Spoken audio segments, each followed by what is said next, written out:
வணக்கம் சவுக்கு மீடியா நேயர்களே. இன்றைய அரசியல் அரட்டியில் பல்வேறு அரசியல் மற்றும் சமூக நிகழ்வுகளை பற்றி பேச இருக்கிறோம். வாருங்கள் சார். வணக்கம். வணக்கம்மா. வணக்கம் ஐயா.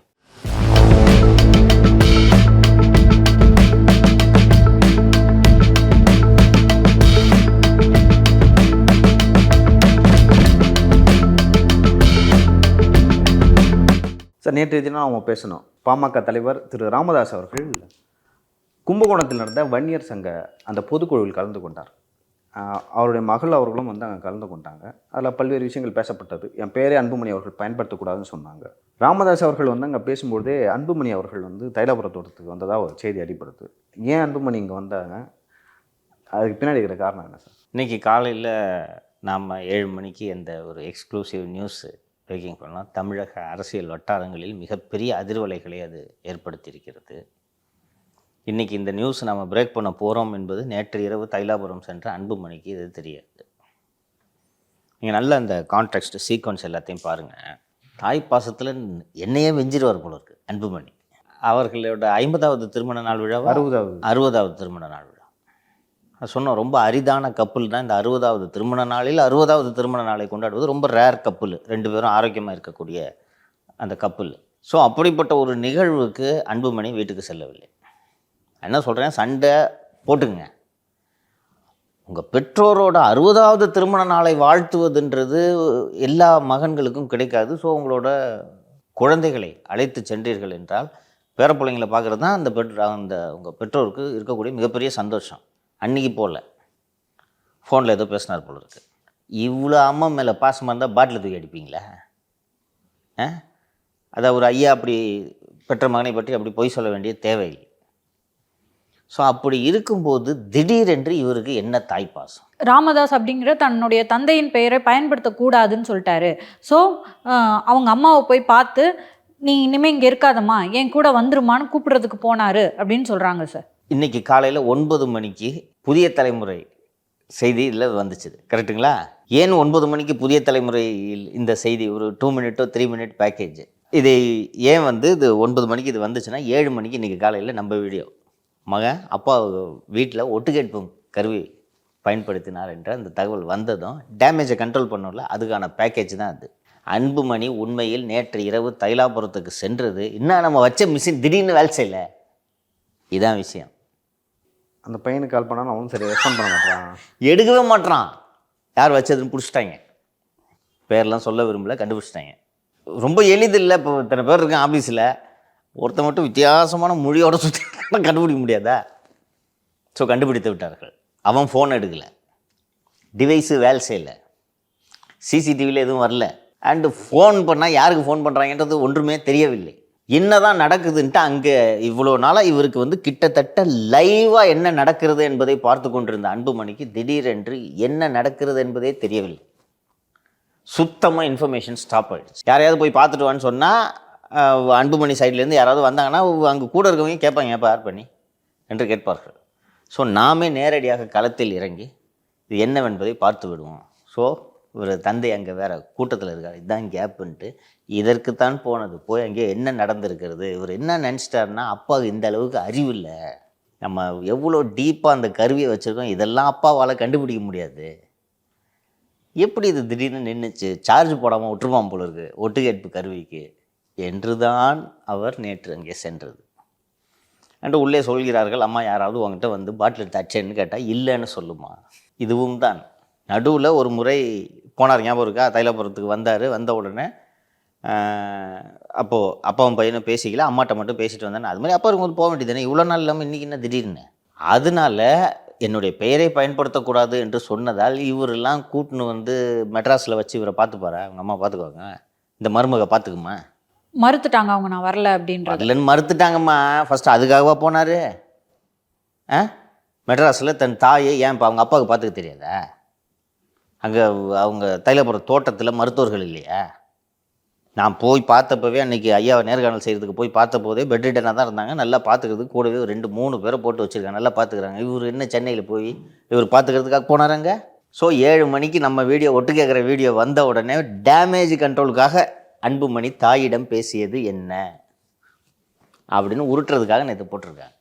இது இந்த மாதிரி கண்டுபிடிப்போம் என்பதை விட இது செய்தி வெளியே வரும் என்பதை அன்புமணி எதிர்பார்க்கவில்லை. இனிமேல் அவர் அன்புமணி ராமதாஸ் என்று சொல்லக்கூடாது, ஐயா சொல்லியிருக்கிறார். அதனால் திரு ஆர் அன்புமணி அவர்கள் ஃபஸ்ட்டு ஐயா இதை கண்டுபிடிப்பார்ன்றது எதிர்பார்க்கல.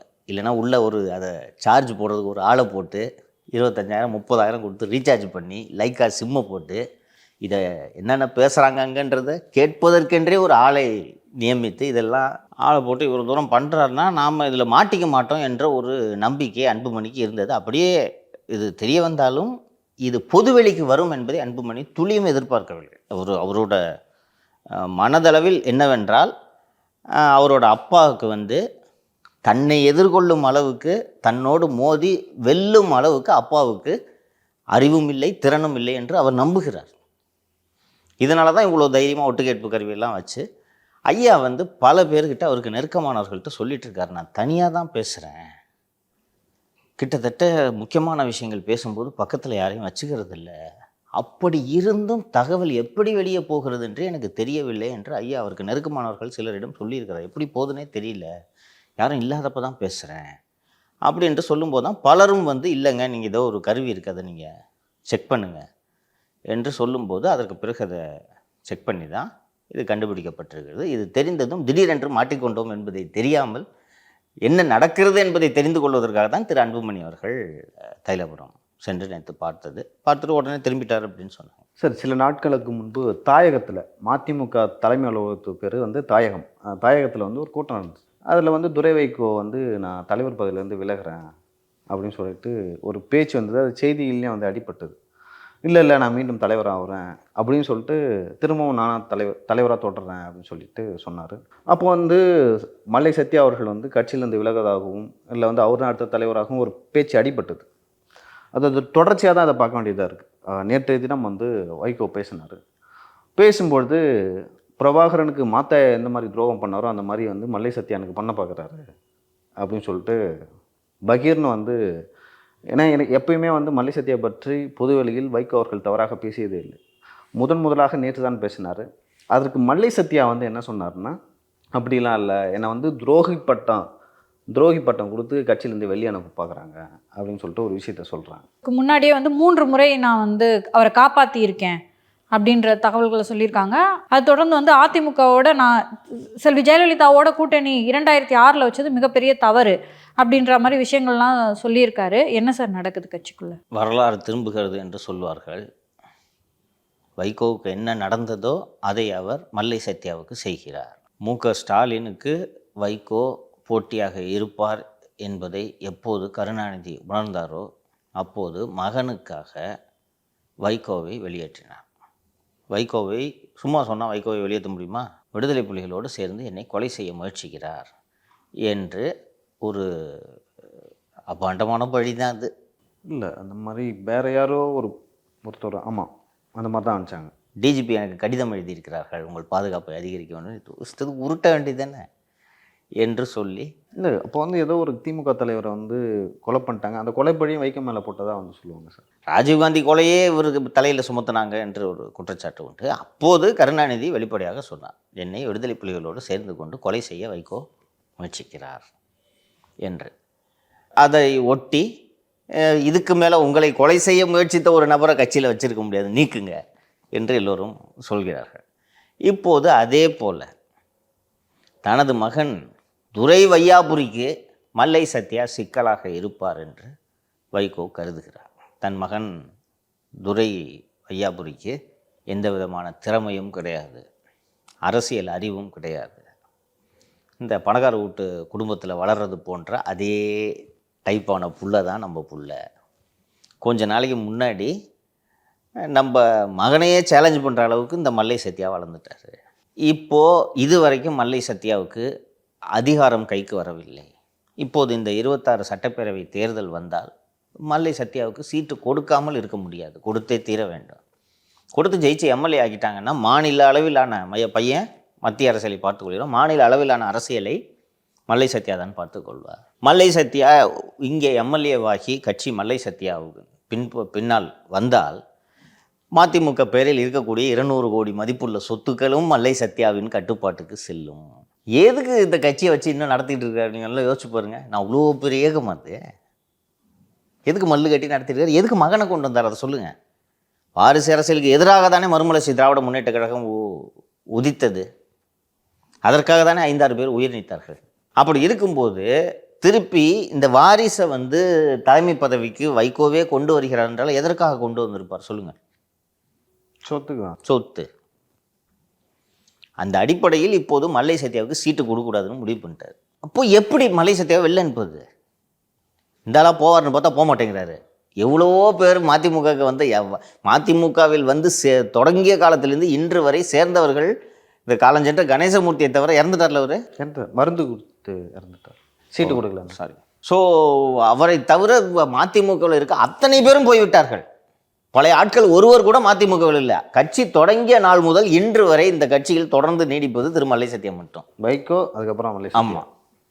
போவான் பார்த்தா நவர மாட்டேங்கிறான் என்று பார்த்து தான் துரோகி என்று ஒரு பட்டத்தை சுமத்தணுன்னு மல்லை சத்யா கோச்சுப்பாரு அப்படின்ட்டு இவர் நினைக்கிறார். மல்லை சத்யா நீ திட்டின துரோகின்னு சொன்னால் சொல்லி நான் அங்கே தான் இருப்பேன் என்று உட்கார்ந்துருக்கிறார். வரக்கூடிய நாட்களில் இது எப்படி மாற்றங்கள் நிகழும் என்பது தெரியல. இல்லை, இதே வைகோ அவர்கள் வந்து ஒரு காலகட்டத்தில் சொல்லியிருக்காரு. அந்த ஸ்ரீரங் ஏதோ ஒரு அரங்கம் இருக்குது சார் பெருநாமல்ல, மெரினா அரங்கம், சீரணி அரங்கம், ஸ்ரீரங் அரங்கம்.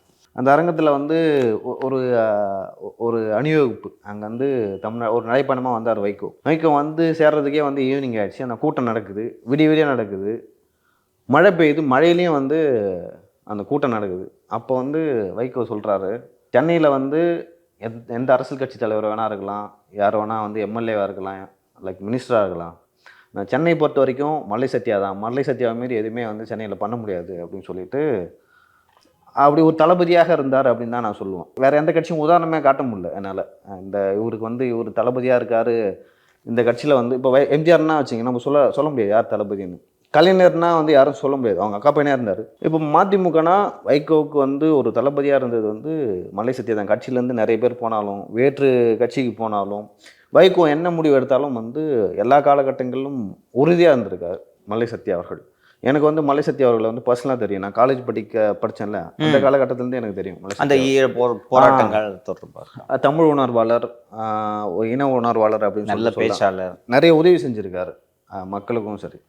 ஸோ அதனால் நான் எப்படி ஃபீல் பண்ணுறேன்னா, சரி இவங்க கட்சி விட்டு துரோகி பட்டம் கொடுத்து வெளில அனுப்புகிறான்னு பார்க்குறாங்க, இவர் போக மாட்டார். வைகோ இருக்கிற வரைக்கும் தான் அந்த கட்சி. இப்போ வைகோ நாளைக்கு இல்லைன்னா கட்சியை கைப்பற்றலாம் அப்படின்னு சொல்லிட்டு ஒரு யோசனையில் வந்து மல்லை சத்யா இருந்தாலும் இருக்கலாம்.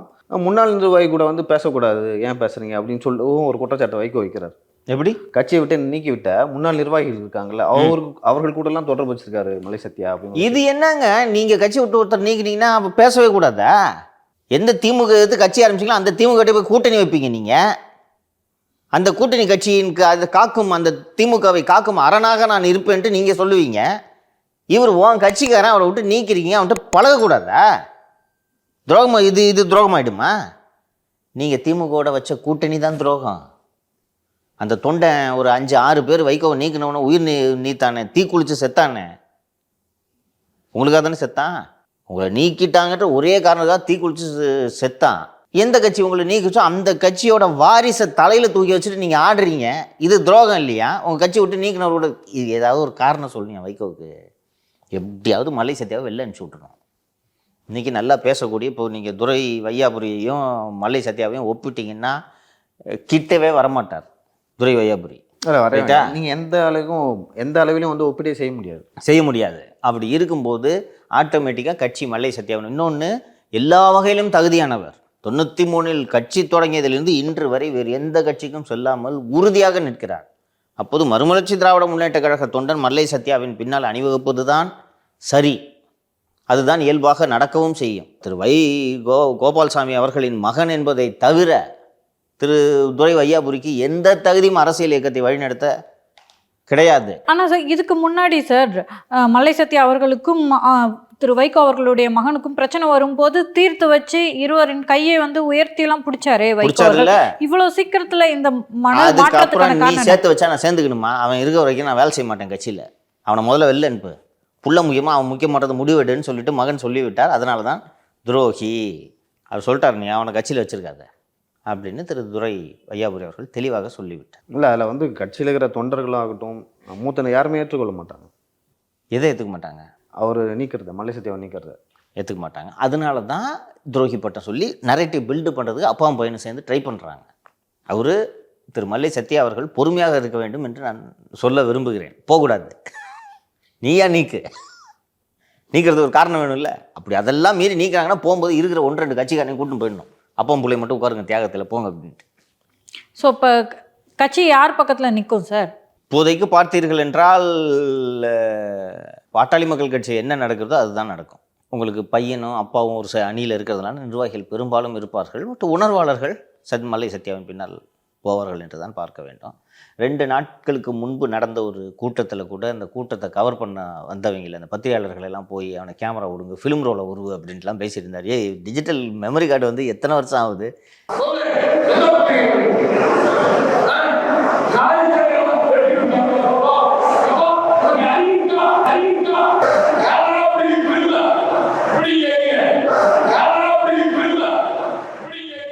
என்னது உருவன்னா காலி சேர்களை படம் எடுக்கிற காலி பசங்கன்னு சொல்லிட்டு பேசுறாரு சார்.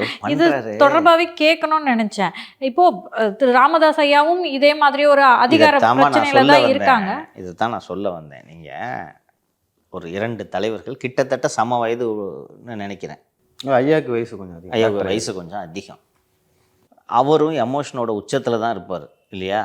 அவருக்கும் கடுமையான மன அழுத்தங்கள் இருக்கும். அப்படி இருக்கையில் அவர் பத்திரிகையாளர்களை எப்படி கையாளுறாரு பார்த்தீங்களா? தமாஸ் பண்ணிக்கின்னு, பாட்டு பாடிக்கின்னு, ஜோக் அடிச்சுக்கின்னு, சிரிச்சுக்கிட்டு, வெயிலையும் மழையையும் பாராமல் நீங்கள் உங்கள் வேலையை நீங்கள் செய்கிறீங்க. எவ்வளோ இன்ட்ராக்ட் பண்ணுறாரு இவர். எவ்வளோ ஒரு மூத்த தலைவர், அடிப்படை நாகரிகம் இல்லாமல் அவனை போய் அடின்னு சொல்லி இன்றைக்கி ஒன்று சொல்லியிருக்காருன்னு நினைக்கிறேன். நாம் தமிழர் பசங்கள்லாம் மீன் போடுறாங்க போல இருக்கு. யார் மீன் போடுறான்னு தெரியும். என் தொண்டர்களை பார்த்து கண் அசைச்சேன்னா நீங்களாம் அவள் தான் என்ன நடக்கும்னு தெரியுமான்னா எந்த காலத்தில் வாழ்ந்துன்னு இருக்காரு. எவ்வளோ பக்குவமான தலைவர். அந்த பத்திரிகையாளர்கள் இல்லைன்னா நீங்கள் இந்த இடத்துக்கு வந்திருப்பீங்களா? அந்த பத்திரிகையாளர்கள்லாம் பக்கம் பக்கமாக 90களில் எழுதிதான் உங்களை தலைவராக்கினார்கள்.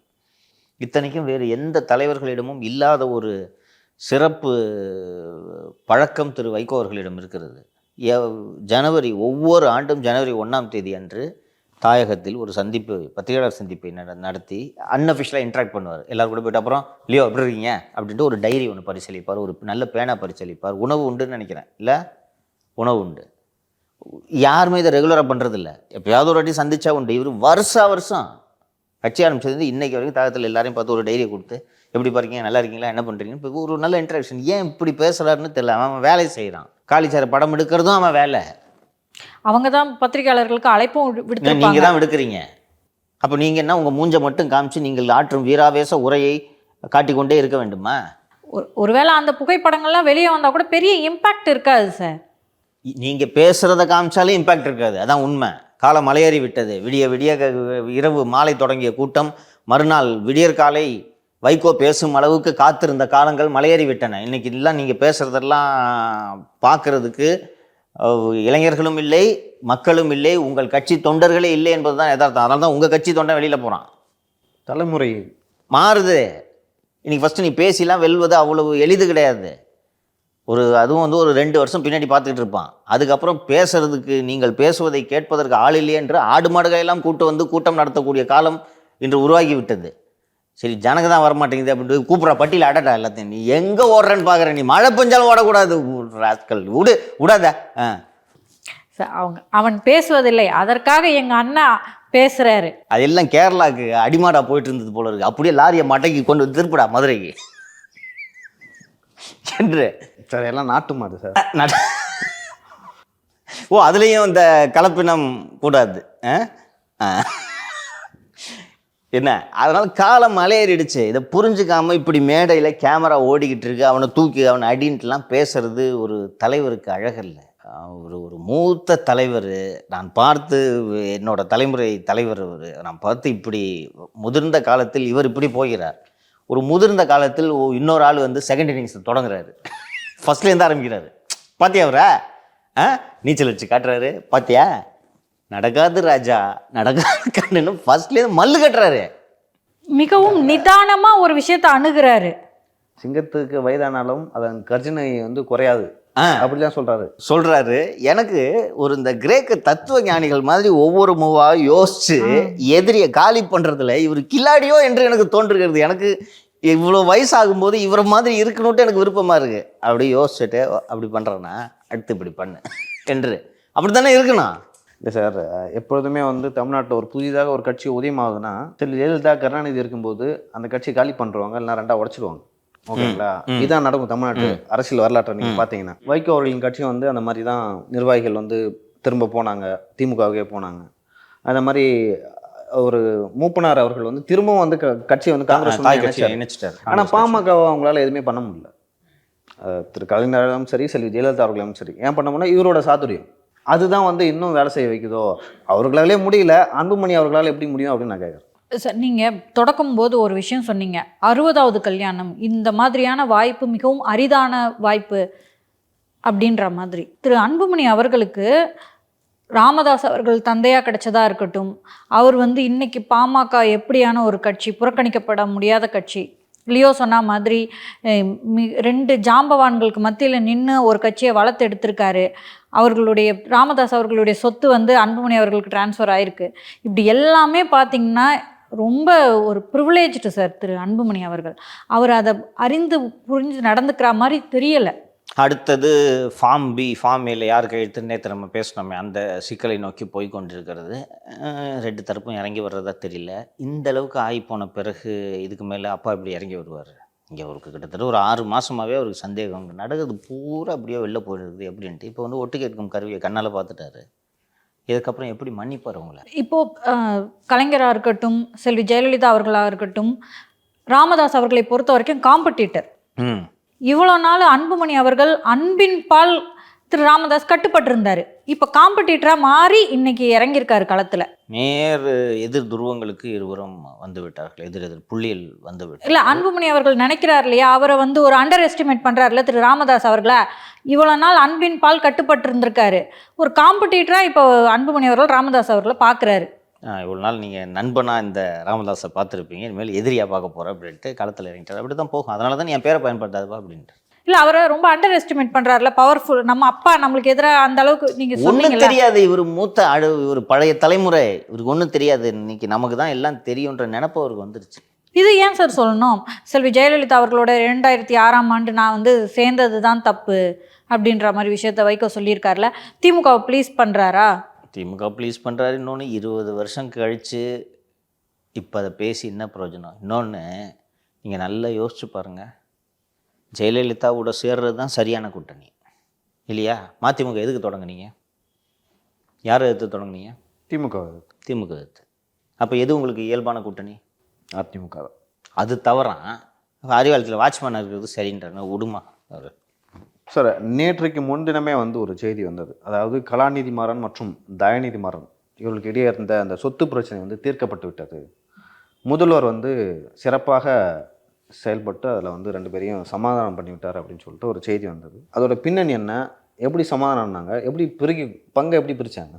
இந்தியன் எக்ஸ்பிரஸ், டெல்லியிலிருந்து வரக்கூடிய இந்தியன் எக்ஸ்பிரஸ் நாளேட்டில் திரு அருண் ஜனார்தனன் என்ற செய்தியாளர் எழுதியிருக்கார். One of the brilliant stories. இதுக்கு பின்னாடி என்ன நடந்தது என்பது குறித்த இந்த ஸ்டோரி. 3 பேர் இதில் தலையிட்டு பஞ்சாயத்து செய்து இந்த பிரச்சனையை முடிவுக்கு கொண்டு வந்திருக்கிறார்கள்.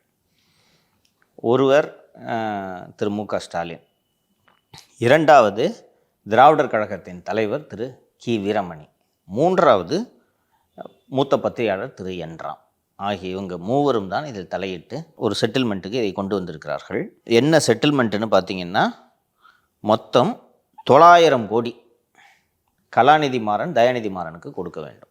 அதில் 800 கோடி பணமாக கொடுப்பதற்கு அவர் ஒப்புக்கொண்டு விட்டார். 100 கோடி சென்னை போட் கிளப்பில் 1 ஏக்கர் நிலம். உங்களுக்கு தெரியும்ல, நீங்கள் இங்கே இந்த போயிருக்க மாட்டீங்க, போட் கிளப் போயிருக்கேன். நீ போனதில்லை, அங்கே உன்னை என்ன வேலை இல்லையா? போனது போட் கிளப்னு கேள்விப்பட்டிருக்கேன், போனதில்லை. எல்லாருக்கும் அனுமதி இருக்கான்னு தெரியல. ரோடு அந்த எண்டில் போட் கிளப் இருக்கும். அந்த போட் கிளப் ரோடுன்றதே இது ரொம்ப ரிச்சாக இருக்கும். சாதாரணமாக யாரும் அங்கே நடந்து போக மாட்டாங்க, கல்ல வாக்கிங் மட்டும்தான் போவாங்க. நான் அங்கே போட் கிளப்புக்கே என்னை சில நண்பர்கள் அழைத்து செல்வார்கள். நான் சில முறை சென்றிருக்கிறேன். நான் அப்போது சும்மா வாக்கிங் போவோம் நைட்டு. அப்படி செல்லும்போது பார்த்தால் 2 தெருக்கு வாக்கிங் போவான். அந்த 2 தெரு இப்படி போய் ஒரு சுற்றி 2வது தெருக்கு வரீங்கல்ல, அதுக்கு நடுவில் இருக்க பில்டிங் பூரா இவங்களுது. ஸோ போட் கிளப்பில் 1 ஏக்கர், அதாவது அந்த தெருவில் வந்து ஒரு சகோதரரோட வீடு, இந்த தெருவில் ஒரு சகோதரரோட வீடு. அண்டு ஏற்கனவே இந்த நோட்டீஸ் அனுப்பிய போதே, முதல் நோட்டீஸ் அனுப்பிய பிறகு அன்புக்கரசிக்கு மட்டும் 500 கோடி செட்டில் செய்தார் என்று நாம் ஏற்கனவே படித்தோம். இதில் இப்போது இந்த செட்டில்மெண்ட் வந்து 900 கோடி, 800 கோடி பணமாகவும் 100 கோடி இந்த போட் கிளப் ரோடு நிலமாகவும் கொடுத்து இந்த சமாதானத்துக்கு தயாநிதி மாறன் ஒப்புக்கொண்டுள்ளதாக இந்த செய்தி தெரிவிக்கிறது. வீரமணியும் 3 முறை இந்த சந்திப்பு நடந்திருக்கிறது. தயாநிதி, கலாநிதி, என்றாம், வீரமணி அண்டு ஸ்டாலின் எல்லாத்துலேயும் இருந்தாரா இல்லையான்னு தெரில. 3 முறை இந்த சந்திப்பு நடந்திருக்கிறது. 2 முறை நேரிலும் 3வது முறை வீடியோ கான்ஃபரன்ஸ் வாயிலும் இந்த சந்திப்பு நடந்து இந்த செட்டில்மெண்ட்டு முடிவுக்கு வந்திருக்கிறது. ஸோ இந்த பிரச்சனை இதோடு முடிவுக்கு வரும் என்று நாம் புரிந்து கொள்ளலாம். இதில் முடிவுக்கு ஏதோ வந்துருச்சு அப்படின்ட்டு வச்சுக்குவோம். அண்ட் இந்த வீரமணி மற்றும் என்றாம் ஆகியோர் இதில் தலையிட்டு சமாதானம் செய்வதற்கான காரணம், மாறன்கள் போடும் சண்டையில் திமுக என்ற கப்பல் மூழ்கும் என்பதை வீரமணியும் உணர்ந்திருக்கிறார், ராமும் உணர்ந்திருக்கிறார். இப்போ இதிலிருந்து நாம் புரிந்து கொள்ள வேண்டிய ஒரு கூடுதலான விஷயம், 2 பேரும் திமுக அனுதாபிகள் மட்டுமல்ல, திமுக நலன் விரும்பிகள். ஸோ அவங்க தலையிட்டு நீங்கள் போட்டுக்கிற சண்டை கட்சியோட இமேஜை டேமேஜ் பண்ணுது, அதனால் நீங்கள் உடனடியாக ஏதாவது ஒரு சமாதானம் பண்ணணும்னு சொன்ன உடனே தான் 900 கோடி 1000 கோடின்னு வச்சுக்கோமே, 1000 கோடி கொடுப்பதற்கு இவர் முன்வந்திருக்கிறார். தயாநிதி ஒரிஜினலாக 1500 கோடி கேட்டிருக்கிறாரு.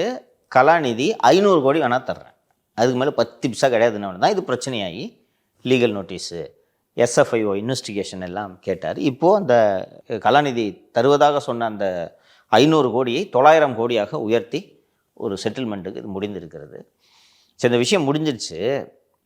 இன்னொரு கோணத்திலிருந்து நீங்கள் இந்த கலாநிதி மாறனோட தன்மையை பார்த்தீங்கன்னா, சொந்த தம்பிக்கிட்டேருந்து திருடி ஏமாற்றி சம்பாதிக்கணும்னு நான் என் பொண்ணுங்க மட்டும் நல்லா இருக்கணும்னு நினைக்கிறேன்னா நீ என்ன மாதிரியான மனிதன்? உன் தம்பி தானே, கூட பிறந்தவன் தானே, அவனுக்கு நியாயமாக சேர வேண்டியது தானே. இதே மாதிரி தங்கைக்கிட்டேருந்து ஒரு அமௌண்ட் அடிச்சிட்டேன், தம்பிக்கிட்டேருந்து ஒரு அமௌண்ட் அடிச்சிட்டேன். உங்கள் அப்பா செத்து அந்த கல்லறையின் ஈரம் காய்வதற்குள் அம்மா பேருக்கு சொத்துக்களை மாற்றி 60% ஷேர்ஸை நீ உன் பேருக்கு மாற்றிக்கிட்டு வருஷம் பங்குதாரர்களுக்கு டிவிடெண்ட் கொடுத்து மெஜாரிட்டி ஷேர் ஹோல்டர் 70% ஷேர் வைத்திருப்பவர் என்ற முறையில் இவ்வளோ டிவிடெண்ட்டை நீ வாங்கி வருஷத்துக்கு நீங்களும் உங்கள் மனைவியும் 100 கோடி ஊதியமாக எடுத்துக்கொண்டு எவ்வளவு பேராசையா? இந்த தயாநிதி முதல்ல தொடக்கத்தில் நியாயமாக கேட்டாரா? மாமாட்ட கம்ப்ளைண்ட்டுக்கு போனாரா? சொல்லிவிட்டு கேட்டவொடனே 500 கோடி வேணா அங்கெல்லாம் போ அப்படின்னு அவர் என்ன பண்ணணுன்ட்டு வேலையை பார்த்துட்டாரா? இப்போ கூட ரொம்ப கம்மியான அமௌண்ட்டுக்கு செட்டில் ஆயிருக்காரு அப்படின்னு தான் சார் புரிஞ்சுக்க. இவங்க எல்லாம் சேர்ந்து கொடுக்குற அழுத்தம். அவர் திமுக MP, மறந்துடாதீங்க. அவரோட எதிர்காலத்தையும் பார்க்கணும்ல. கலாநிதிக்கு பிஸ்னஸ் இருக்குது, தயாநிதிக்கு இந்த அரசியல் தான் பிஸ்னஸ்ஸு. அண்டு எந்த அளவுக்கு அவர் அரசியலை நம்பிட்டு இருக்காருன்னா, சேகர்பாபு பின்னாடி நின்றுட்டு சுற்றுறாருன்னா அவரை பற்றி தெரிஞ்சுக்குங்க அவரோட தயாநிதியோட நிலையை. ஸோ பேசி ஏதோ முடிவுக்கு கொண்டு வந்துட்டாங்க. இவங்களோட புத்தி பாருங்களேன் எப்படி இருக்குதுன்னு. ஆனால் ஆங்கிலத்தில் ஓப்பனிங் தி பேண்டோரஸ் பாக்ஸ் என்று சொல்லுவார்கள். கிட்டத்தட்ட திரு தயாநிதி அந்த பேண்டோரஸ் பாக்ஸை திறந்து வைத்து விட்டார் என்று தான் சொல்ல வேண்டும். என்ன காரணம் என்றால், செபிக்கு தவறான தகவல்களை கலாநிதி கொடுத்திருக்கிறார். சன் குழும பங்குகளை இவர் வெளியிட்ட போது உண்மையை மறைத்திருக்கிறார். சன் குழும பங்குகள் சந்தைக்கு IPOவாக வெளியே வரும்போது உண்மையை மறைத்திருக்கிறார். இதுபோல பல்வேறு குற்றச்சாட்டுகளை சொல்லி இந்த விவகாரங்கள் குறித்து SFIO விசாரணை வேண்டும் என்று ஏற்கனவே தயாநிதி மாறன் அவர் அனுப்பிய அந்த லீகல் நோட்டீஸில் தெரிவித்திருக்கிறார். இப்போ SFIO விசாரணைக்கு வராது என்பதற்கு என்ன உத்தரவாதம்?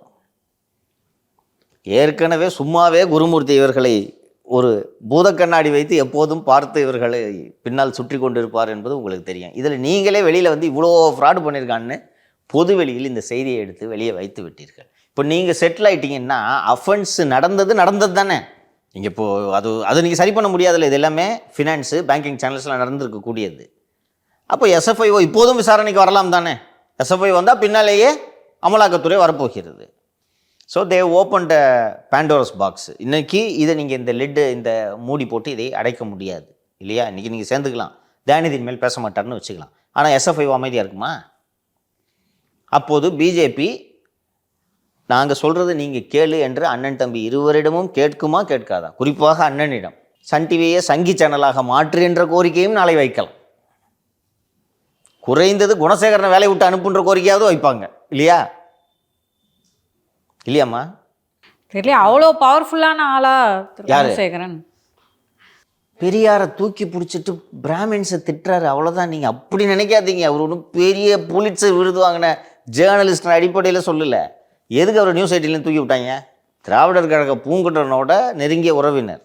பெரியாரை தூக்கி பிடிக்கிறார், பிராமணர்களுக்கு எதிராக பேசுகிறார். இது ஒன்று தானே? அப்போது இதை ஒரு கண்டிஷனாக வைக்க மாட்டாங்களா? இங்கே பிஜேபியில் இருக்கிறது பிராமின் லாபி தானே? இது ஒரு கண்டிஷனா? நீங்கள் அவ்வளோ பெரிய ஆள் நினச்சிக்காதீங்க. பிரணாய் ராய் மாதிரி, சித்தார்த்த வரதராஜன் மாதிரிலாம் அப்படிலாம் கிடையாது. எப்போ பார்த்தாலும் நீ பெரியார் தூக்கி பிடிச்சினுக்கிறல்ல, அவனை அனுப்புமோல்ல. இப்போ நியூஸ் 18லேருந்து இவர் அனுப்புனதுனால என்ன அந்த சேனல் மூடிட்டாங்களா? சும்மா காட்டி நீ அங்கே இருக்க அதை அனுப்புன்ட்டு. ஸோ இது போல் அவர்கள் தேவையானதெல்லாம் இங்கே செய்யலாம் இனிமேல் அப்படின்றேன். ஓப்பன் பண்ணிட்டா எஸ்எஃப்ஐ இன்வெஸ்டிகேஷனை? இல்லை வேணாங்க. அப்போ நான் சொல்கிறது. So this is they get என்டாங்கிள்ட். இது மட்டுமல்லாமல் இந்த ஸ்பைஸ் ஜெட் விவகாரத்திலையும் கலாநிதி மாறனுக்கு சிக்கல் இருக்கிறது. So they will try to arm twist. They will arm twist. ஒருவேளை ஒரு கலாநிதி மரம் தவறுலாம் சும்மா எடுத்து 500 கோடி கொடுத்துருவாரா? 900 கோடி தம்பி. 900 கோடி.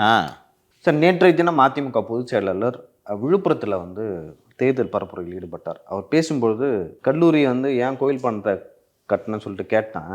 ஆனால் நீங்கள் வந்து என்ன சொன்னீங்கன்னா, நான் வந்து பாஜகவின் ஊதுகோலாக இருக்கேன், என்னை வந்து ஒரு மாதிரி நீங்கள் முத்திர குத்துனீங்க.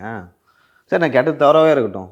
நீங்கள் வந்து ரேஸ் நடத்தவங்களுக்கு 42 கோடி இருக்குது, உங்கள் அப்பாவுக்கு செலவைக்க 118 கோடி இருக்குது, ஆனால் காலேஜ் மட்டும் அதுலேருந்து கட்ட மாட்டீங்களா அப்படின்னு சொல்லிட்டு ஒரு கேள்வி கேட்டிருக்காரு. அது வந்து எப்படி சார் பார்க்குறது? ஒரு கரெக்டான கேள்வி தானே கேட்டிருக்காரு எடப்பாடி அவர்கள். சரியான கேள்விகளை வலுவாக எழுப்புகிறார் என்று தான் இதை புரிந்து கொள்ள வேண்டும். நம்ம பல முறை நான் எவ்வளோ பேசினேன் இந்த ரேஸ் மேட்டர் பற்றி அப்படின்றது உங்களுக்கு தெரியும். அது வெறும் கேளிக்கையா இல்லையா சொல்லு? நான் அந்த ரேஸையும் ஒரு ஸ்போர்ட்ஸுன்னு நான் பார்க்குறேன். நடிகர் அஜித்லாம் அதை தான் ஓட்டின்னு இருக்கிறாருன்னு நினைக்கிறேன். அதையும் ஒரு ஸ்போர்ட்ஸுன்னு பார்க்குறேன். தப்பு இல்லை. இருங்காட்டுக்கோட்டையில் இதற்கென்றே ஒரு ரேஸ் ட்ராக் இருக்கா இல்லையா? இருக்கா இல்லையா? இருங்காட்டுக்கோட்டையில் தெரியுமா? இருக்கிறது. அங்கே ஒரு இதுக்குன்னே ரேஸ் ட்ராக் இருக்குது. நீ பார்த்துருக்கியப்பா? பார்த்து. இருங்காட்டுக்கோட்டையில் இதுதான் அதுக்கு. இந்த ரேஸ் நடத்துறதுக்குன்னு இந்த ட்ராக்கு பல வருஷம் முன்னாடி போட்டதுன்னு நினைக்கிறேன். அவ்வப்போது ரேஸ்கள் நடக்கும். அங்கே நடத்தாமல் மவுண்ட் ரோடில் ஏன் நடத்துறீங்கன்றது தான் நம்ம கேட்டோம். இப்போ இந்த ரோடெல்லாம் வீடியோ எடுத்துகிட்டு வந்தேன், ஞாபகம் இருக்கா? இருக்கு. இப்போது அந்த ரேஸ் நடத்துவதற்கென்று வகையான ஒரு சாலையை தயார் செய்ய வேண்டும். அந்த வகையான சாலையை பரிசோதனை செய்து இது இந்த கார் ஓடுவதற்கு, இந்த ரேஸ் கார் ஓடுவதற்கு ஏற்ற மாதிரியான சாலை அல்லது ட்ராக்கு என்று ஒரு சர்வதேச நிறுவனம் சான்றிதழ் அளித்த பிறகுதான் நீங்கள் அங்கே ரேஸ் நடத்த முடியும். அந்த தரத்துக்கு ஓமந்தூராருக்கு முன்னாடி இருக்கிற ரோடை மாற்றுறதுக்கான தேவை என்ன? இருங்காட்டுக்கோட்டையில் இதுக்குன்னே இருக்குல்ல. இதுதான் இந்த அரசின் மீது நான் மீண்டும் மீண்டும் வைக்கக்கூடிய குற்றச்சாட்டு. உங்களுக்கு மனசில் தமிழ்நாடு எங்களுக்கு சொந்தன்ற நினைப்பு இருக்கிறது இல்லைன்னா எதுக்கு இந்த வெட்டி வேலை பார்ப்பீங்க சொல்லுங்கள்? நீங்கள் ஏதாவது ஒரே ஒரு மக்கள் பயன் இதில் இருக்கிறதா? 2 நாள் ரிஹர்சல், 1 நாள் ரேஸ் நடந்தது, சருன்ற ரேஸ் இப்போ போயிட்டு வந்துச்சு. எந்த வகையில் தமிழகம் இதனால் பலனடைந்தது? அப்படியே நீங்கள் நடத்தணும்னு நினச்சிங்கனாலும் உங்களுக்கு ஆசையாக இருக்குன்னாலும் அறிவாலயத்தில் இருக்கிற நிதி எடுத்து நடத்துங்க சார். எதற்காக மக்களின் வரி பணம் 42 கோடியை எடுத்து நீங்கள் செலவு செய்கிறீர்கள்? இல்லை, அந்த சாலை போடும்பொழுதே அவர் குற்றச்சாட்டு எழுந்தது. அந்த சாலை வந்து அதுக்கேற்ற சாலை ஃபஸ்ட்டு ஒரு சாலை போட்டு முடிச்சுட்டு திருப்பி ரீலே பண்ணாங்க. அந்த சாலை சரியில்லைன்னு சொல்லி திரும்ப போட்டாங்க.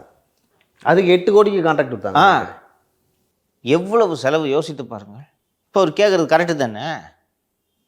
அந்த 42 கோடி இருந்துச்சுன்னா அந்த இன்னும் சொல்ல போனீங்கன்னா அந்த திருச்செங்கோடு அர்த்தநாரீஸ்வரர் கோவில் நிதியிலிருந்து எடுத்து கட்டப்படக்கூடிய அந்த கல்லூரிக்கான மொத்த செலவே 15 கோடி. 3 காலேஜ் கட்டிருக்கலாமா ரேஸ் நடத்த துட்டில்? அப்போது திரு பழனிசாமி கேட்பது சரியாக தானே கேட்குறாரு. ரேஸ் நடத்த துட்டு இருக்குது, உங்கள் அப்பாவுக்கு செலவைக்கிறதுக்கு 130 கோடியா கடலில்? அது சீமான் பஞ்சாயத்து இழுத்து விட்டதுனால நிறுத்திட்டு அப்படியே ஓரமாக போயிட்டாங்க. அது நீ வை, நான் உடைக்கிறேன்னாரு. எனக்கு தெரிஞ்சு அதனால தான் நிறுத்திட்டாங்க. அன்பாப்புலர் ஆயிடுச்சுன்றது தெரிஞ்சிருச்சு, அதனால தான் நிறுத்தினார்கள். பட் 130 கோடி ரூபாயை வந்து ஒரு பேனா வைக்கிறதுக்காக, நீங்கள் கடலில் ஒரு பேனா செலவைக்கிறதுக்காக மக்கள் வரிப்பணம் 130 கோடியை ஒதுக்கி ஒரு திட்டம் போட்டு இந்த சட்டப்பேரவையில் அறிவிப்பாக வெளியிடுகிறீர்களே, வாய் கூசவில்லையா? மனசு வருமாயா? ஃபஸ்ட்டு கவர்மெண்ட்டோட ஃபண்டு சுச்சுவேஷன், ஃபிஸ்கல் சுச்சுவேஷன் என்னன்றது நம்ம விட உங்களுக்கு நல்லா தெரியும். ஒவ்வொரு ரூபாயும் முக்கியம். ரொம்ப கஷ்டமாக இருக்குது, சமாளிக்க முடியாமல் இந்த ஹெட்டில் இருக்க ஃபண்டை எடுத்து இங்கே போடுறீங்க, இந்த ஹெட்டில் இருக்க ஃபண்டை தூக்கி இங்கே போடுறீங்க, ஒவ்வொரு மாதமும் சம்பளம் கொடுக்குறதுக்கு இந்த ஹெட்டில் இருந்தால் அந்த ஹெட்டுக்கு மாற்றி சிரமப்பட்டுக்கிட்டு இருக்கீங்க. இதுக்கு நடுவில் நீங்கள் இந்த உங்களோட நலத்திட்டங்களை எல்லாம் செயல்படுத்துவது போல் நடிக்கவாவது செய்ய வேண்டும். இப்போ தேர்தல் வர்றதுனால மகளிர் உரிமை தொகையை அதிகப்படுத்துகிறேன் என்று சொல்லி கொண்டிருக்கிறீர்கள். இவ்வளவு நெருக்கடி இருக்கும்போது எதற்காக அந்த பேனா சிலை மற்றும் கார் ரேஸ் என்ற கேள்வி எழுப்பியிருக்கிறார்? இந்த கான்டெக்ஸ்டில் நீங்கள் கோவில் நிதி எடுத்து கல்லூரி கட்டுவதை பார்க்க வேண்டும். இப்போ நம்ம இந்த இன்னைக்கு பப்ளிஷ் ஆகிருக்கு, நம்மக்கிட்ட வந்து திரு TR ரமேஷ் என்று ஆலயங்களில் வழிபடுவோர் நலசங்கம்னு ஒரு சங்கம் வச்சுருக்காங்க. எனக்கு இப்போ தான் தெரியும் இந்த விவரம். அவருக்கு அந்த ரமேஷ் வந்து வங்கியில் வேலை செய்தவர், ஒரு பன்னாட்டு நிறுவனங்கள்லாம் வங்கியில் வேலை செஞ்சுருக்காரு. வேலையே வந்து கோயிலோட நலன்களை மட்டும் பாதுகாக்கிறது. நானும் வந்து அறநிலையத்துறையிடமிருந்து கோவில்களை மீட்க வேண்டும்ட்டு இவங்க சொல்லும்போது இது சங்கி வேலை, இந்த கோயிலெல்லாம் பிடுங்கி பிராமின்ஸ்ட்டு கொடுக்கறதுக்கான வேலையை இவர்கள் பார்க்கிறார்கள் என்று தான் நான் புரிந்து கொண்டிருந்தேன். நேற்று அவரை நான் நேர்காணல் எடுத்தப்போ தான் எனக்கு விஷயம் தெரியுது. இல்லை, அவர் அறநிலைத்துறையும் குற்றஞ்சாட்டில் அவர் தனிநபர்களுக்கு போகணும்னு சொல்ல, அவர் என்ன சொல்கிறாருன்னா அறநிலையத்துறை இருக்குது, அதில் இருக்கிற சட்ட திருத்தங்களும் நல்லா இருக்குது, அதை ஒழுங்காக செயல்படுத்தலைன்றாரு. கிட்டத்தட்ட அவர் சொல்கிறது படி அவர்கிட்ட பேசி முடித்த பிறகு எனக்கு மனசில் வந்த இம்ப்ரெஷனு, கோயில் சொத்தை உண்மையிலே கொள்ளடிக்கிறாங்க. அவங்க கொள்ளடிக்கிறாங்கன்னா இந்த அரசு மட்டும் சொல்ல, காலங்காலமாக உள்ள அரசுகள். ஏன்னா கோயிலை நிர்வாகம் பண்ணுறது எப்படி செய்ய வேண்டும் என்று சட்டத்தில் இருக்கிறது. சட்டம் என்ன சொல்கிறது? ஒவ்வொரு கோவிலுக்குமான அறங்காவலர்களை நியமியுங்கள். அறங்காவலர்கள் இல்லாத சமயத்தில் தக்காரை நியமிங்கள். தக்கார்னா ஃபிட் பர்சன் அந்த சட்டம் சொல்லுது. அந்த தக்கார் ஒரு அறங்காவலர்களோட டென்யூர் வந்து 2 வருஷம். ஒரு டென்யூருக்கும் 2வது டென்யூருக்கும் நடுவில் 90 நாள் கேப் இருக்குல்ல, அந்த 90 நாள் கேப்பில் கோவிலை நிர்வகிக்கிறதுக்காக தக்காரை போடலான்னு சட்டம் சொல்லுது. இவங்க தக்காரை 15 வருஷமாக போட்டு நிர்வாகம் பண்ணிட்டு இருக்காங்க. ஓகே, அந்த தக்காரும் இந்து சமய அறநிலையத்துறையோட டெம்பிள் எக்ஸிக்யூட்டிவ் ஆஃபீஸரும் ஒன்று. தக்கார் வந்து இந்த கோயிலுக்காக ஒரு 2 லட்ச ரூபா சாங்ஷன் பண்ணுங்கன்னு தக்காரே எழுதி 2 லட்ச ரூபா பணம் வேணும் என்று தக்கார் கோவில் தக்காராக கடிதம் எழுதுவார். டெம்பிள் எக்ஸிக்யூட்டிவ் ஆஃபீஸராக அவரே அதை ஒப்புதல் அளிப்பார்னு நேற்று சொல்றாரு. இவர்களுக்கு அதிகாரமே இல்லை. தே ஆர் ஜஸ்ட் கவர்னர்னு கூட சொல்ல முடியாது. They are just administrators. கிட்டத்தட்ட கணக்கு புள்ள மாதிரி. அண்ட் அந்த கல்லூரிகள் தொடர்பாக, கோவில் நிதியில் கல்லூரிகள் கட்டுவது தொடர்பாக பேசும்போது அவர் என்ன சொல்கிறார் என்றால், மயிலாப்பூர் கபாலீஸ்வரர் கோவிலுக்கென்று சொந்தமாக 2 ஏக்கர் நிலம் மயிலாப்பூரிலேயே இருக்கிறது. நீங்கள் அந்த நிதியை எடுத்து அந்த 2 ஏக்கரில் கட்டாமல் எதற்காக கொளத்தூரில் சென்று கட்டுகிறீர்கள்? இந்து கோவில் நிதியை நீங்கள் உங்கள் அரசியல் நலனுக்காக பயன்படுத்துகிறீர்கள் என்று அந்த குற்றச்சாட்டை வைக்கிறார். மயிலாப்பூர் கோவில் நிதி எடுத்து கொளத்தூரில் எதுக்கு காலேஜ் கட்டுற? ஏனென்றால் அது முதல்வரின் தொகுதி. அறநிலைத்துறை அமைச்சராக சேவர் பாபு இருப்பதால் அவரின் ஆளுகையின் கீழ் அவர் வந்து கொளத்தூர் தொகுதியை பார்த்து கொள்வதால் அவர் இந்த பணத்தை எடுத்து முதல்வரை ப்ளீஸ் பண்ணுறதுக்காக கட்டுறாருன்னு சொல்கிறார். இதுக்கு திமுக கிட்ட என்ன பதில் இருக்குது? இதெல்லாம் யோசிச்சு தான் திரு பழனிசாமி இதை விவாத பொருள் ஆக வேண்டும் என்று எடுத்தார் என்று தான் நான் புரிந்து கொள்கிறேன். எனக்கு அதுக்கப்புறம் நான் இந்த கோயில் மேட்டுன்றதுனால நான் இதில் ஆர்வம் செலுத்தியதே கிடையாது. ஏதோ இவங்க இந்த HRNC கோயிலை பிடுங்கணும்னு சொல்கிறது தப்பு, பிராமணர்கள் கட்டுப்பாட்டில் இது போகணுன்றதுக்காக தான் இதை சொல்கிறாங்க அப்படின்ட்டு தான் நான் புரிந்து கொண்டிருந்தேன். நேற்று இது எனக்கு உண்மையிலேயே எனக்கு இது ஒரு பெரிய ஐ ஓப்பனர். அவர் சொல்கிறாரு, சட்டம் சரியாக இருக்குது சார், இவங்க அதை இம்ப்ளிமெண்ட் பண்ணலை. 90 நாளைக்கு மேலே தக்கார் ஒரு கோவிலில் இருக்கக்கூடாதுன்ட்டு சட்டம் சொல்லுது. 10 வருஷமாக தக்கார் மேனேஜ் பண்ணிட்டு இருக்கார் சார்.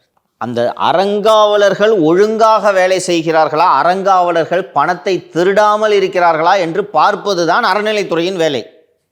அந்த கோவிலோட வேலை அறங்காவலர்கள் இருக்கணும். இன்னொரு ஜட்ஜ்மெண்ட் அந்த இதிலே சைட் பண்ணார்.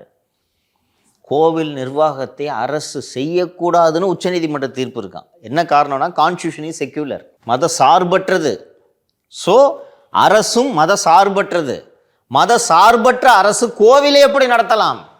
அரசின் வேலை அல்ல. மதம் சார்ந்தவர்கள், மத நம்பிக்கை உள்ளவர்கள் அதை செய்ய வேண்டும். மத நம்பிக்கை உள்ளவர்கள் திருடுகிறார்களா இல்லையா என்பதை கண்காணிப்பது அரசின் வேலை. இது சரி. அங்கே கோயிலுக்குன்னு கொஞ்சம் சொத்து இருக்கும், நகை இருக்கும், எவ்வளோ வரும், அதை திருடின்னு போகக்கூடாது. இந்த அறங்காவலர்களாக இருக்காங்களே அவங்க திருடக்கூடாது, யாருமே திருடக்கூடாது. அவங்க திருடாமல் பார்த்துக்கிறது தான் அரசோட வேலை. கிட்டத்தட்ட ஒரு ஆடிட்டரோட வேலைன்றாரு. அண்டு நிறைய விஷயங்கள் சொன்னார். ஒவ்வொரு கோயிலுக்கும் பேன் நம்பர் வாங்கி வச்சுருக்காங்க சார். பேன் நம்பர் வாங்கி வச்சுருந்தா அக்கௌண்ட் ஒரு ஆடிட் இருக்கணுமா இல்லையா? வருஷம் அக்கௌண்ட்டு தாக்கல் பண்ணு. எங்கே சார் ஆடிட்டுன்னு கேட்குறாரு. எவ்வளோ வருது எவ்வளோ போகுதுன்னே தெரில சார்ன்ற. நேற்று கோவில் பணத்தில் கல்லூரிகள் கட்டுவதற்கான நோக்கம் அந்த கல்லூரி கட்டுறதுக்கான கன்ஸ்ட்ரக்ஷன் டெண்டரில் காசு அடிக்கிறதுக்கு தான்ட்டார். இங்கே பில்டிங் கட்டினா காசு வரும். காசு 5 கோடி ரூபா பில்டிங்கை 15 கோடின்னு பட்ஜெட் போட்டு காசு அடிக்கிறது தான் சார் இந்த வேலை. இல்லைன்னா கோயில் பணத்தை எப்படி எடுக்க முடியுன்றார். புரியுதா? மயிலாப்பூர் கோவிலே எடுத்துக்கிட்டோம்னா 20 கோடி ரூபாய் நிதி இருக்குது. இந்த 20 கோடி ரூபாய் நிதியை நீங்கள் தான் அமைச்சர், எப்படி எடுப்பீங்க? என்ன காரணத்தை சொல்லி எடுப்பீங்க? தேங்காய் வாங்கணும்னா எத்தனை தேங்காய், கோடி கணக்குக்காக தேங்காய் வாங்குவீங்க? முடியாது. என்ன சொல்லி எடுப்பீங்க? பக்தர்களுக்கு செருப்பு வைக்கிறதுக்கு ஒரு இடம் வேணும், எவ்வளோ செலவாயிடப்போகுது? என்ன சொல்லி எடுக்க முடியும்? ஒரு சில கோயிலில் காசு இருக்குது, இருக்கிறதுல பெரிய கோயிலில் பழனி கோயிலில் காசு இருக்கும், திருச்செந்தூர் கோயிலில் காசு இருக்கும். என்னன்னு சொல்லி எடுப்பீங்க அந்த கோயில் காசை? புரியுதா? அண்ட் அரசு செய்வது நம்பிக்கை துரோகம் என்கிறார். அதைத்தான் மக்கள் இதை துரோகமாக பார்ப்பார்கள் என்று எடப்பாடி சொன்னார்ன்றார். எப்படி சார் நம்பிக்கை துரோகம்னு கேட்கும்போது, கோயிலோட நலனை பாதுகாக்கிறதுக்காக தான் கோவிலோட கருவூலத்தை உங்களிடம் ஒப்படைக்கிறார்கள்.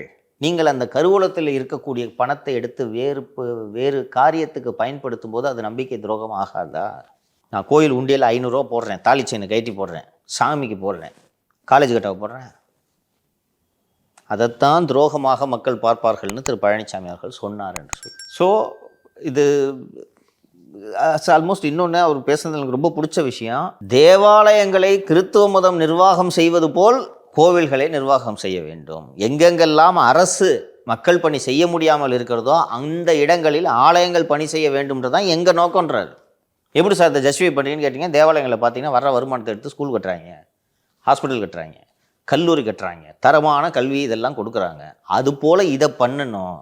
ஆனால் இங்கே இந்த நிர்வாகம் சரியாக நடைபெறுவதில்லை. சாமிக்குனா கொடுப்பாங்க, உங்களுக்கு அர்த்த சாஸ்திரத்தில் எழுதியிருக்கிறது என்று நினைக்கிறேன். மக்கள்கிட்ட நேரடியாக வரின்னு போட்டோன்னா சண்டைக்கு வருவான். கோயில் கட்டணும் நிதி வேணும்னு கேட்டோன்னா ஊரே கொண்டு வந்து கொடுக்கும். அதை வாங்கி நீ கட்ட வேண்டிய நினைத்ததை கட்டி முடித்து விட்டு மீதியில் சின்னதாக ஒரு கோயில் கட்டிடு, வேலை முடிஞ்சதுன்ட்டு அந்த காலத்தில் எழுதியிருக்காங்க 3000 ஆண்டுகளுக்கு முன்பு. ஸோ ஆட்சியாளர்கள் இதை எடுத்து சரியாக பயன்படுத்த வேண்டும். ஆனால் கொள்ளையடிக்கிறதுக்காகவே கல்லூரி கட்டக்கூடாதுல்ல. நீ இன்னொரு ஆங்கிள்லேருந்து நீங்கள் இதை திங்க் பண்ணிங்கன்னா, இப்போது ஒரு கல்லூரியை கட்டணும் என்று முடிவெடுத்தால் அந்த கல்லூரி கட்டுவதற்கான உத்தரவை உயர்கல்வித்துறை போடும், கல்லூரி கட்டும் பணி பொதுப்பணித்துறையிடம் செல்லும், பொதுப்பணித்துறை கான்ட்ராக்ட் போட்டு கட்டுவாங்க. இப்போது அறநிலைத்துறை கல்லூரியை கட்டுச்சுன்னா இந்த கட்ட வேண்டிய 5 கல்லூரிகள் கட்டுமான பணியும் அறநிலைத்துறையிடமே வருமா? ஆமாம். சேகர்பாபுட்ட வருமா? சிஎம்டியே ஒரு 2 வருஷத்துக்கு முன்னாடி தானே வந்துச்சு. அதுக்கு முன்னாடி அண்ணன் சேகர்பாபுக்கு வெறும் தேங்காய் மூடி தானே. அப்போது இந்த கபாலீஸ்வரர் கோவிலில் இருக்கக்கூடிய அந்த வங்கியில் இருக்கக்கூடிய அந்த நிதி இவர் கண்ணை உறுத்தி இருக்கிறது. அவ்வளோ துட்டுக்குது. ஐயோ, ஏன்பா சும்மா வச்சுன்னு அப்படிதான் யோசிப்பார்.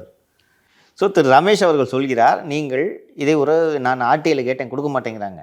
21 வரும்போது தமிழ்நாட்டில் இருக்கக்கூடிய முக்கிய கோவில்களோட நிதி இருப்பு எவ்வளவு, இன்றைக்கி நிதி இருப்பு எவ்வளவுன்ட்டு நீங்கள் செக் பண்ணி பாருங்கள், நான் சொல்கிறேன்.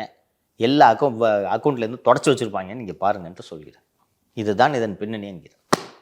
சரிங்க சார், இந்த அரசியல் அரட்டை பல்வேறு விஷயங்கள் குறித்து பேசணும். அடுத்த அரசியல் அரட்டையில் நாளைக்கான அப்டேட் வரும். ஸோ அதில் பேசலாம். ரொம்ப நன்றி. நன்றி சார்.